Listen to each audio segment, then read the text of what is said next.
Hey guys, welcome back to Magic TV. It's Thursday, it's 9 o'clock, which means it's time for a magic stuff. And today I'm going to be talking to you about something that is very important to learn when you become a close-up magician, and especially a paid close-up magician. In other words, you're going out and you're actually doing gigs for money. And that's understanding how to create set lists. You see, what tends to happen when people first get into magic is you start collecting tricks. I'm going to buy this trick, I'm going to buy this trick, I'm going to buy this trick. And you end up with a whole bunch of tricks. And then eventually, at some point, the hobby turns into something that you can actually get money from. Now, that might be a friend saying, hey, can you come and do some magic for me at my party? It might be you consciously actually trying to go out and get paid close-up work. A lot of the time, with a lot of new performers, it's going out and starting to work restaurants. And when all of this happens, you get yourself into a situation where it's like, well, what tricks am I meant to do? And a lot of the time when you're a new magician, you end up taking everything with you. I'm going to take every single trick that I've done. I did that when I first started. And I bet a lot of people that are watching this video did this when they first started as well, which is you just take everything. I'm going to take every single trick. I don't know what I need. I don't know what I don't need. I'm going to put everything. I'm going to cram my pockets full of stuff. You know, I remember when I first started, I ended up with bulges everywhere. I had this little red case I carried around with me. There were more tricks in there. There were tricks in every pocket. I went out and bought myself a holster that I put under my jacket, and I put more tricks there. And I carried around all of this stuff that a lot of it I didn't need. And something you need to understand and learn when you get into magic is pocket management. This video is not on pocket management, although I am going to be doing a pocket management video at some point down the road. This is about creating set lists.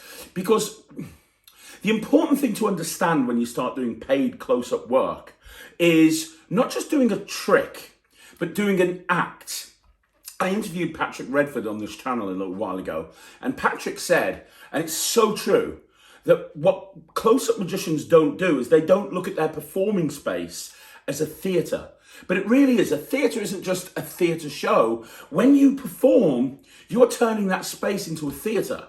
So if I'm performing for friends around a kitchen table, that kitchen table in that area becomes a theatre. If you're doing close-up work in a restaurant, that table that you're performing for in that restaurant at that time becomes your theatre. And you have to understand that it's more than just a trick. What you can't do is, I'm going to do this trick, and now I'm going to do this trick, now I'm going to do this trick. It needs to be all thought out, right? And that's very, very important. And it really is. I've seen magicians in the past, and I'm sure you've heard of something like this. I've actually seen it. I went to a restaurant once with my wife because a magician was actually advertised as being there. And he came out and he put on the table like 5 gimmick decks. And what he did is he opened the first gimmick deck, did a trick, put it to one side. Opened up the second gimmick deck, did a trick, put it to one side. And that's just terrible. So you have to understand about creating set lists, because that will allow you to manage your pockets, and it'll also allow you to, instead of just presenting tricks, present well-structured, thought-out routines that have a middle and an end and a beginning, obviously. And that's what I'm going to be talking about in this video. And I think this is going to be a very important video to watch if you're getting to a point where you're going to be starting to do close-up work soon. So let's get into it. So before we start talking about the actual creation of the set list, I just want to talk about the importance of the opening when you walk over to a table. It is vitally important that you practice your opening, okay? And what I mean by that is a lot of magicians just think of the tricks that they're going to do. Okay, so what trick am I going to do? What trick would be best for me? And that's fine and all well and good.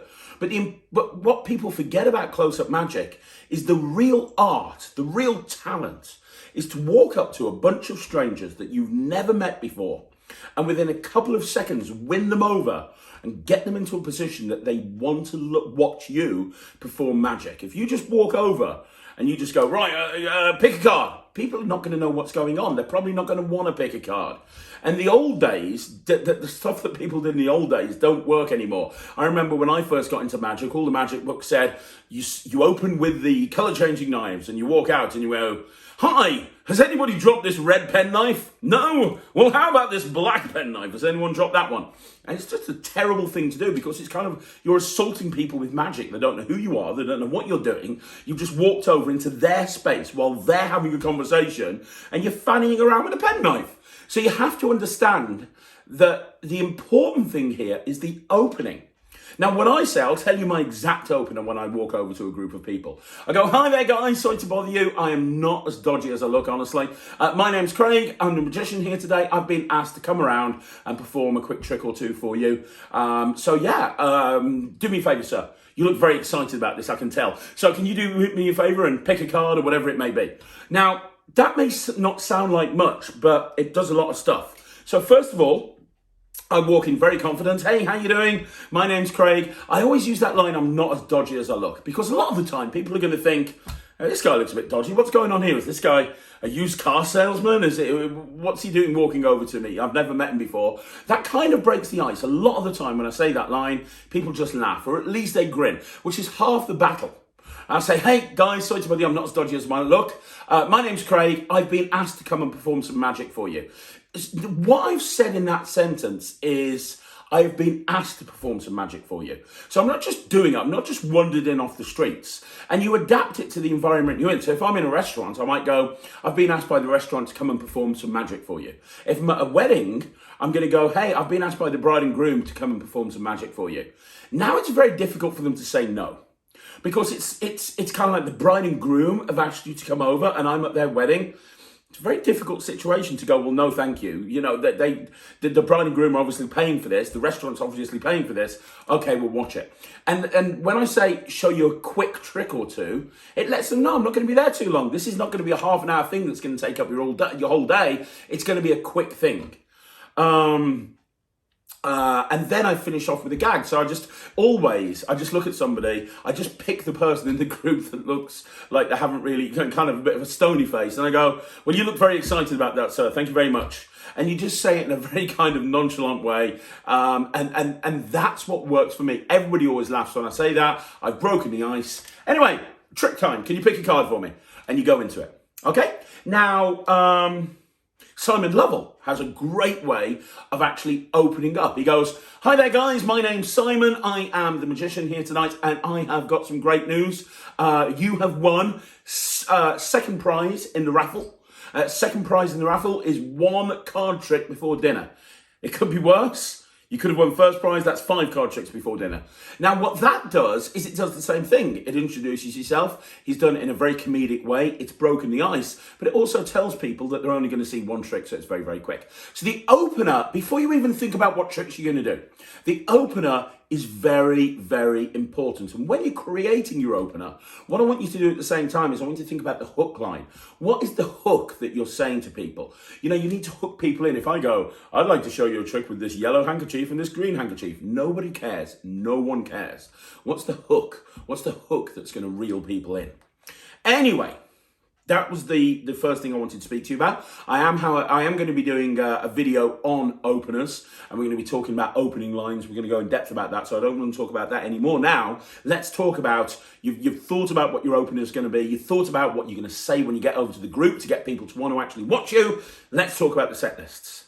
So, creating set lists, right? This is very, very important. Creating set lists. What you are going to have is you're going to have a whole bunch of tricks. Now, what I want you to do right now, there's going to be some work that you're going to need to do along this video. First of all, get yourself an A4 piece of paper. Get yourself 2 A4 pieces of paper.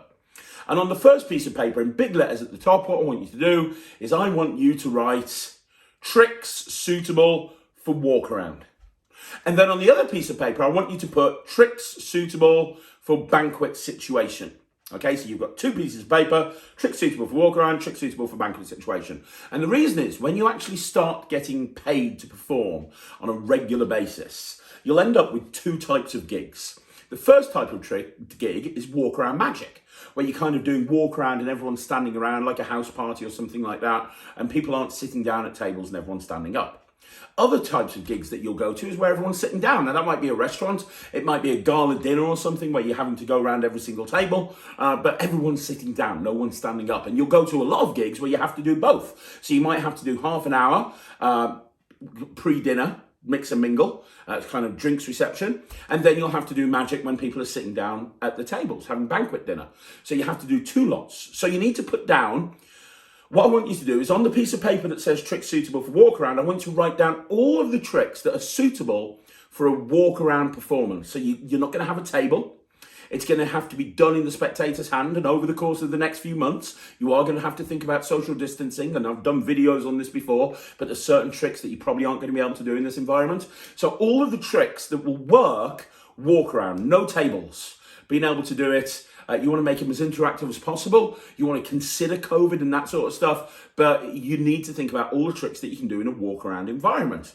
But it also has to be tricks that you can do fully. From beginning to end, you've rehearsed it, full patter, full presentation. What I don't want you to do is go, well, I'm going to put down there this trick because I've just bought the DVD for it and I plan on putting it in my act. I don't care. I want on the piece of paper the tricks that you are comfortable with. It doesn't have to be a 1,000-timer, as Greg Wilson would call it, but it has to be a trick that you can do confidently all the way through without worrying that you're going to mess it up, and you know the presentation for it. You're not stumbling over your words. You know the presentation, okay? So you're going to write down on that piece of paper all the tricks that you can do walk around. Then on the other piece of paper, you're going to write down all the tricks that will work in banquet. So remember, when you're thinking banquet or you're thinking tables, it's generally going to have to be performed bigger, because you're going to have to involve the whole group. So it has to be something that's going to be performed up here. It has to be something that's bigger, that will play to a bigger group. I kind of think of banquet tables as like a cabaret type thing, a mini cabaret show. It has to be something that will work in a low light situation, because a lot of the time in gala dinners, it has to work in a low light situation. It has to be something that will work in a noisy-ish environment, because if you're in a room with 100 people over 10 tables, there's 10 tables of 10, for example, there's going to be a lot of talking. They're not going to sit there in silence waiting for you to come over. So they're going to have to be something that you can present in a noisy environment. You don't want to be doing something where it's like, right, okay, let's talk about it. You know, that's just not going to work. So now there can be a crossover. And I'll give you an example. From my act, Extreme Burn. Extreme Burn is something that I have done and I can do, walk around. I don't need a table. I can do it in a couple of different ways. But I can also, I'm very comfortable doing it at a big table, because if I hold it up here like this, it works from a distance. Now, the other thing that you need to consider is I want you to put workers on here, because this is creating set lists to go out and do gigs. So in other words, that trick that requires a 45-minute reset, that ain't going to happen. Yes, there are certain routines that you can do for a head table and you do them as a one-off performance, and that's great. But I'm talking about working your average gig here. So anything that's got a heavy reset, you might not want to put down on there. But as I say, you can cross over. And if you've got a gimmick that you can use one of two ways, write down both things. So for example, again, going back to Extreme Burn, I do a pseudo pickpocketing presentation for Extreme Burn, where I use a Himba wallet and they hold onto a Himba wallet with some money in it, and then I take my Extreme Burn gimmick out, which has got receipts, and I make them change places, so it's more of a transposition. But I also do it as a traditional Extreme Burn style presentation.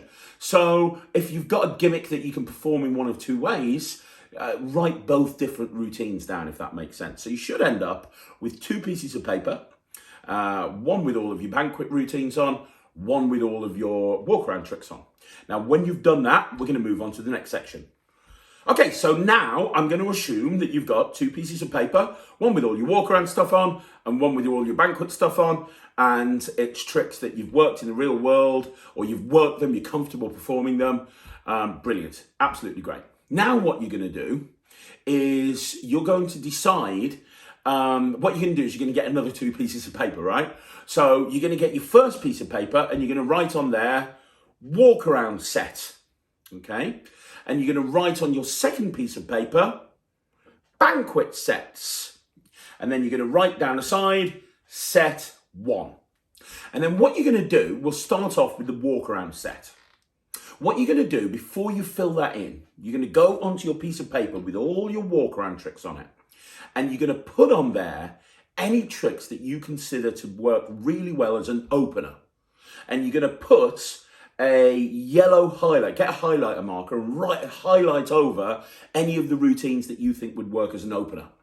You don't have to use a highlighter. You could write the word opener in a different coloured pen next to it. It doesn't really matter. You want to identify all the tricks that you think work best as an opener. So for me, I would have Spooning Around by Axel Hecklau on my walk around set list, and that would work best for me as an opener. So I would highlight that in yellow because that's a trick that for me, it's very quick, it's very visual, it would work perfectly as an opener. I would have another routine there, which is a Michael Kaminskas deck production, where I produce a deck of cards. A thin pack turns into a full deck of cards, and I would probably have that as an opener. So I'd highlight that in yellow.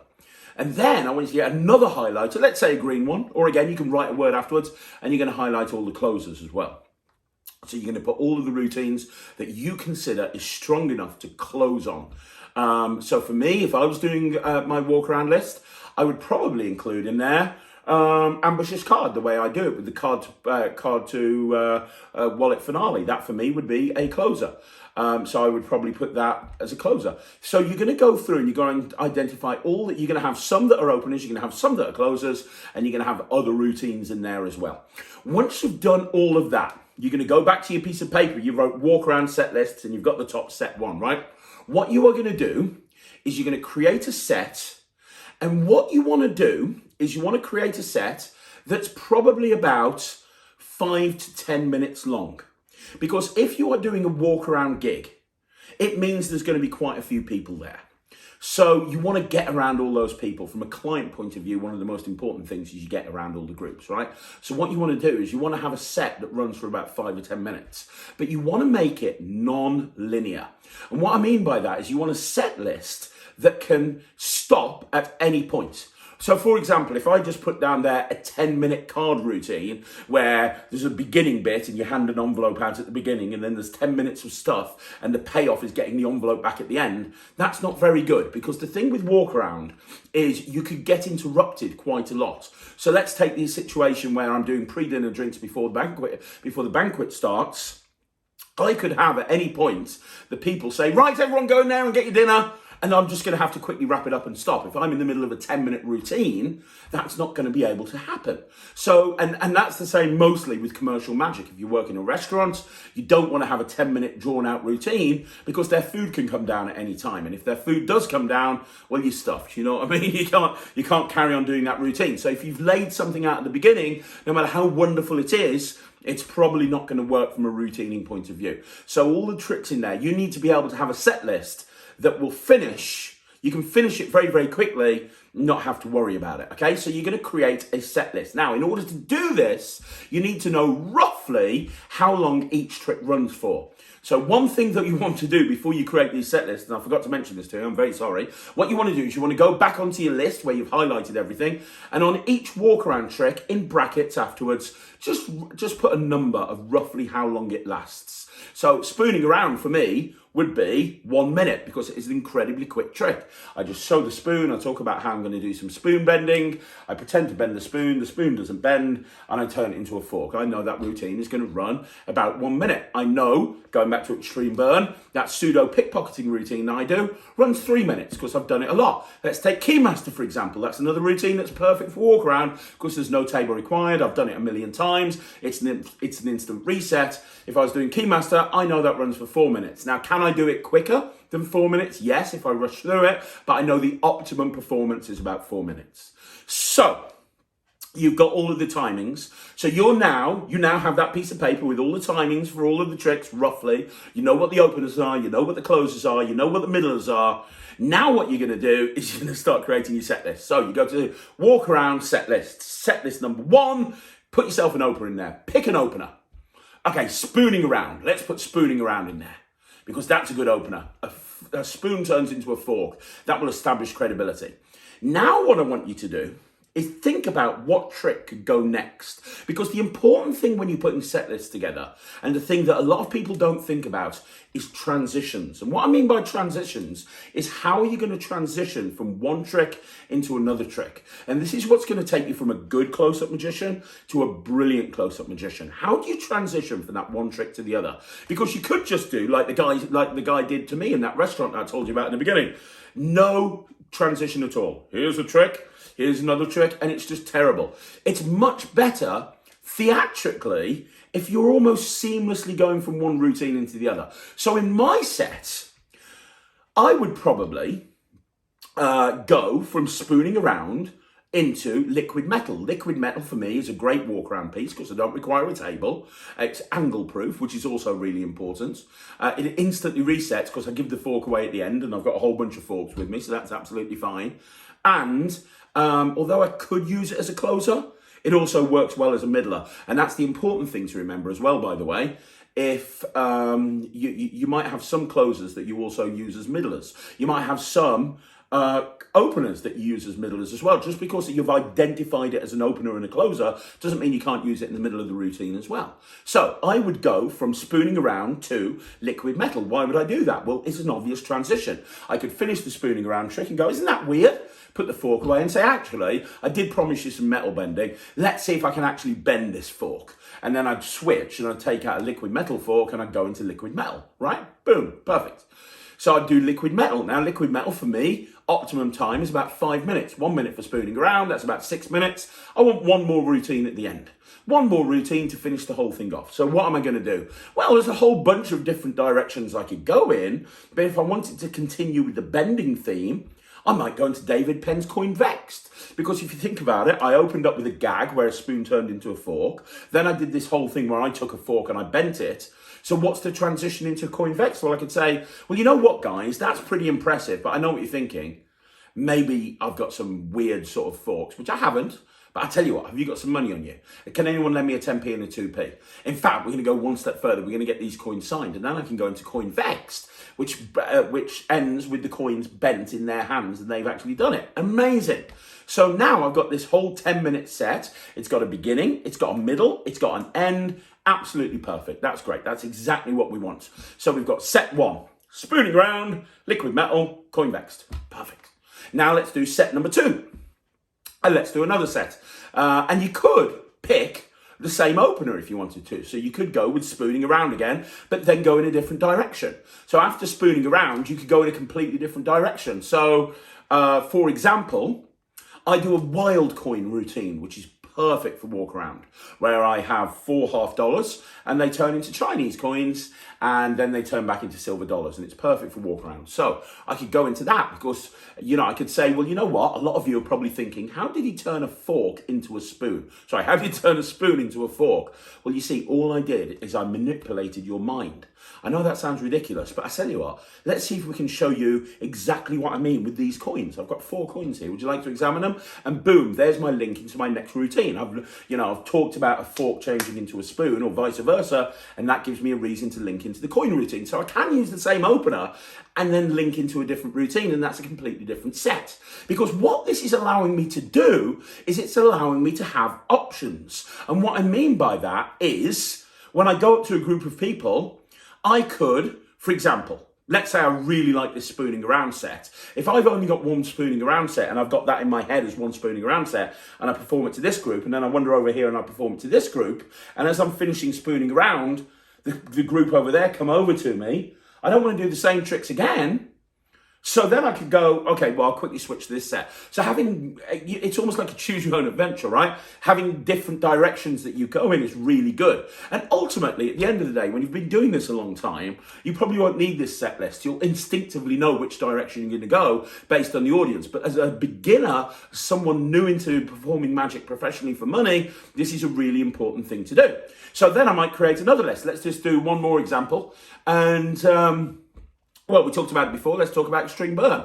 I'll use Extreme Burn. That would make a great opener. If I just did it as a change, it's a great opener. It's really quick. It's really visual. It's boom. Change it. In fact, you know what? No. Let's do this. Let's open with a spellbound routine.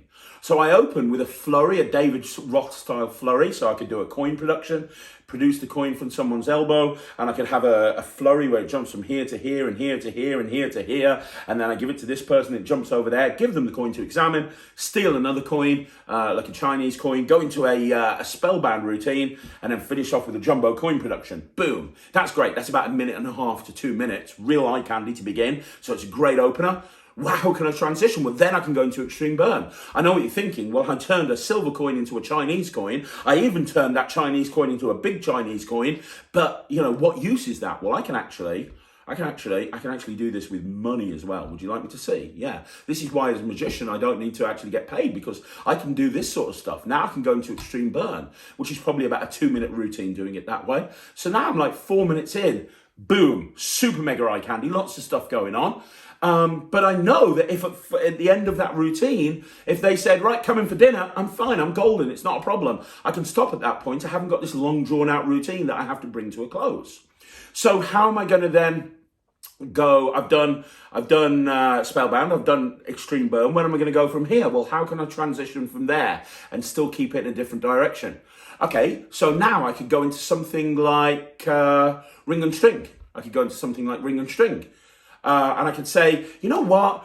All of this is very, very impressive. And a lot of people think it's sleight of hand. Well, it is sleight of hand. It is sleight of hand. In fact, let me show you the most amazing sleight of hand trick that I know. A transition can be something like that. That's the worst transition in the world. But as long as you're not just going, okay, now for my next trick, it's fine. It can be a weak link as long as it's a link. And a ring and string routine would be a good ending for me. It would be a good finale routine to me, because it's so, I normally tend to use Nick Einhorn's Nest of Wallets. So the ring disappears, and it's in a wallet, it's in a wallet, it's in a wallet. Absolutely brilliant. So do you see I'm not going to go through this over and over and over and over again, but if you see what I mean, you can see that you'll end up with probably about 10 walk around set lists. And there'll be some crossover, but you've now got 10 set lists. Now you just commit those to memory, which are really easy to do because you are the one that created the transitions from one trick to the other. So it's a very easy, logical thing to remember. Then what you're going to do is you're going to take your next piece of paper and you're going to write Banquet table set lists, and you're going to do exactly the same thing. So what sort of routines can you do in a banquet situation? Well, you know what? For me, let's just use one example. So I'd probably have put invisible deck in the banquet table set list. It's a great trick. It works really well. You can spread it up here. The whole table can see it. That would be absolutely perfect. And the way I present it, it'll be over in like 2 minutes. So it's a great opener, because when you walk over to a banquet table, you've got to get everyone's attention. Hi, my name's Craig. You've really got to get their attention. And this whole thing is a really visual moment. So great. I could open up with invisible deck. Brilliant stuff. That's 2 minutes. So then I put that away. What do I do next? How do I transition from that? And then I could do this. I could say, well, you know what the problem is? The problem is maybe you think I somehow manipulated the deck and I turned the card around, which is impossible because you were holding on to it. And there's no way I could have done that. And you held the box the entire time and you saw me take the cards out of the box. And that's impossible. But in case you think that, let's see if we can go one step further. I've got an envelope in my pocket. And now I'm going to repeat the trick, but with a different method. And I'm going to go into Outstanding by Mark Oberon. I've got an envelope in my pocket. I want you, sir, to name any card you want to. Make it a different card to the one with the invisible deck. Boom. Okay, you're naming the 7 of diamonds. Look, I've got this envelope. There's only one envelope. In the envelope, there's one piece of paper. And you open it up and there's the 7 of diamonds. How good is that? It's a perfectly logical leap to go from invisible deck to Outstanding. And I can do both routines up here. And I'm only like 4 minutes in. That's perfect. So where am I going to go from there? Well, there's been nothing visual happening right now. So let's go into a Rubik's Cube routine. Perfect. So I'll do a Rubik's Cube routine. I'll probably do Rubik's 360. If I'm doing a table, I'll probably do the clear cube from Prop Dog as a finale. That whole routine lasts about 5 minutes. So I'd go and do that. And the 5 minutes onto the 4 minutes, that's 9 or 10 minutes. That's absolutely fine. And so I'll finish on a Rubik's Cube trick. Now, how can I link from Outstanding to Rubik's Cubes? Well, I can just come up with some rubbish and say, well, the problem with the deck of cards, you named any card, right? You named any card, but it's a 1 in 52. I could have got lucky. I probably didn't, because it would have meant I had to get lucky twice. But I tell you what, let's see if we can just create an impossibility right now. I've got a Rubik's Cube. There's 47 quintillion different combinations with a Rubik's Cube. Now I'm into the Rubik's Cube routine, and I'm justified it by talking about increasing the odds. There's a set list. It plays big. Everyone can see it. It's got a great closer. It's got a great opener. And it's got a great middle, and it all comes together. Now I can do that with the next set list, the next set list, and the next set list. And then what I'm going to end up with is I'm going to end up with 2 pieces of paper with all of my walk around sets on there, and all of my my banquet table sets on there. And now I'm going to feel a lot more comfortable when I'm going to a gig, because I now know what I'm doing. Because the big problem that a lot of close-up magicians have when they first go out and perform, the problem they have is they don't know what to do. And they don't know where stuff is. It's like, okay, I'm going to show you a trick with this white stick. I just need to get a pen. I'm going to need a. You know what? I can't find the pen. Don't worry. We'll use a trick with a deck of cards. And yeah, can you pick a card? And they just literally don't know what they're doing. If you create set lists, you're always going to know what you're doing. You're always one step ahead of your audience. And yeah, you can change in the middle of sets. And as I say, over time, that's what you'll learn to do instinctively. But this is going to give you some clear guidance from the very, very beginning when you start going out and performing close-up. And then what you want to do is you want to review this over time. And what I mean by that is every 3 months, have a look at it, because you might be performing routines that maybe you don't want to perform anymore. Maybe you've realized that you can do better versions of that. Or maybe it's that you've bought more tricks and you've learned more tricks and you want to put those into your sets. You constantly need to be reviewing this, but this is absolutely the best way to create set lists, so that when you're going out and performing, you're not going out and performing blind. You have a clear plan of action, and depending on the environment and depending on the audience, you can go in whichever direction you want, and more importantly, you've got a clear transition from routine to routine to routine. So there you go. That is my advice on creating set lists for a close-up performer. It's something that every single close-up performer should master. It's something that's really important for people to do, and it boggles the mind that a lot of people don't do this. It's really important that you should. Now it's over to you. I want to know what you think. Let me know in the comments down below. Was this useful for you? Is this something that you've done, or is this something that you actually start doing? And what are your set lists? Let's see if we can share the set list down there and see if anybody's got advice. You know, maybe we can get some, almost like a self-help group going in the comments down below. If you want to see more videos like this, please like the video, subscribe to the channel, and yeah, I will be back again tomorrow, Friday, with a magic rant. So I'll see you then. My name's Craig from Magic TV.